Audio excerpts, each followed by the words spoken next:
What's his behavior and all that? With or without drugs. He'll punch you. He'll. He used to, be real aggressive, real rowdy and stuff. But now he seems to be more tired most of the time and sleep a lot. He's kind of lazy and he gets crazy a lot. What happened was he was biting everybody. He bit me in the face. He was just doing all kinds of nasty stuff. Schizophrenia is a condition that's mostly, mental in nature, meaning that schizophrenics have various delusions or they hear voices. How did you feel when your mom put him on Prozac? I thought it was kind of hilarious. Why? Because cats don't usually go on Prozac.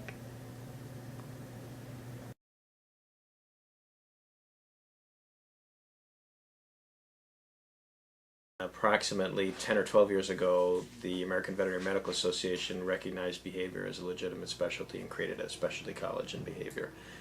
But in general, observing animal behavior is something we've done since we've been in existence. His behavioral traits, when we first got him, he was like extremely needy. You had to carry him like a baby. And it goes back to the way his mother treated him when he was a baby. Because his mother would throw him behind furnace fence and throw him behind the couch where you couldn't reach him, and if you'd have to like move all this heavy stuff to get him, and then you'd put Mr. Socks back in with his mother, and what would his mother do?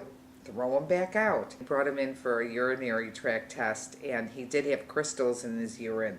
And when I brought him into the vet, he became a lion.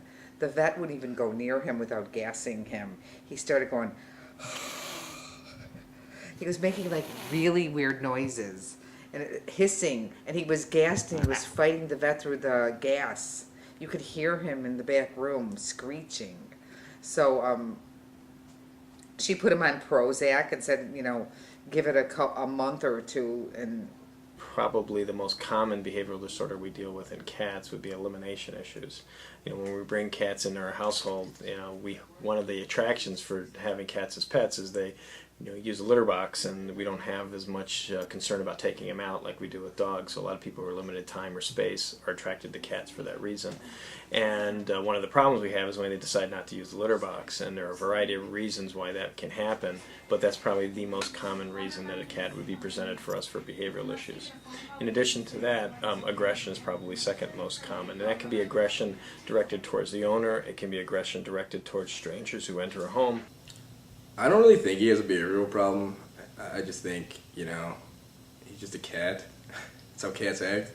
When he goes crazy, he attacks our ankles and sometimes scratches. Does it hurt? Has he injured anybody before? He has never injured anyone. Since Mr. Socks has been medicated, he's gotten a lot more mellow, laid back. He just kind of sleeps a lot. And he is changed as a cat. He's really fat, and he eats a lot. I don't think he needs it because he doesn't go that crazy that he needs like medication. sleeps all the time. She wanted to find out like how he was in 7 days. Maybe it was too large of a dose, but I sort of like the way he is now. So you're purposely over-medicating him? Yes. Most of the medications that are utilized as antidepressants in people, we will utilize in animals more for their anti-anxiety functions, and it will serve both circumstances, and we don't really even know why that's the case. Why in one case these medications are used to treat depression, in other cases they're used as an anti-anxiety drug. We don't know all there is to know about the physiology of the brain in people or in animals. So a lot of times we're just basing our use of these medications based on the result. If we have an animal with behavior X and we treat them with drug Y and the resultant behavior is Z, we make the assumption that the drug is responsible for that change. But we really don't have the ability to know specifically what's going on when we administer a medication. We assume that's having an effect on neurotransmitter levels, but point of fact, we really don't know. I do think it's morally wrong to medicate cats against their will. They don't have a choice. It's wrong. It's wrong. In animals, mainly what we look at is not necessarily the mental pathways, mental thought pathways, because we can't do that. We just look at primarily what behaviors are occurring and how they compare to what we consider to be normal. And so how does it differentiate between what normal behavior is and what is this patient displaying? And then we deal with it that way. So we can't know the specifics like we know in people, but we can really look at the result of those mental thoughts. What's the actual behavior that comes across? Mm-hmm. In a lot of ways, that is more pure. I mean, we're not kind of clouded by what our perceptions are. We just can look at and observe what actually is coming across in the animal's behavior, and then how it compares to the wild, for example, or feral animals or stray animals. It is, in a way, different to give behavioral drugs to cats than, in comparison to me, because I would have a choice and I'd be accepting the drugs, but he's forced to take them. Hey, Mr. Socks, tell me about your feelings.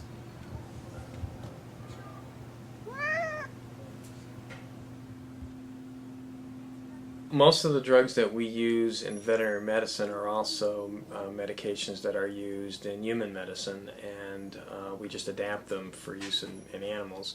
The things to keep in mind about that is that most drug companies don't go through extensive trials with the Food and Drug Administration for establishing safety and efficacy, because it's just not cost effective for them to do so. Why do you think that vets want to give cats Prozac and stuff like that? I think they want to do that because they want to make money. Absolutely. It's all about the money, you know what I mean? And just they're thinking of new scams to, spread throughout the world, I think that doctors and vets give people and cats Prozac is because they just want to make money. Pet-related pharmaceutical industry definitely stands on its own. The bulk of their business is obviously in the human line, but they have a pretty significant presence when it comes to providing pharmaceuticals for the pet industry, and they take it very seriously. So it's not there just for the convenience of veterinarians. They're definitely looking to make a profit, but they also do a needed service, because a lot of these medications, if we didn't have them available, we would have a difficult time treating some of the conditions that we do in pets.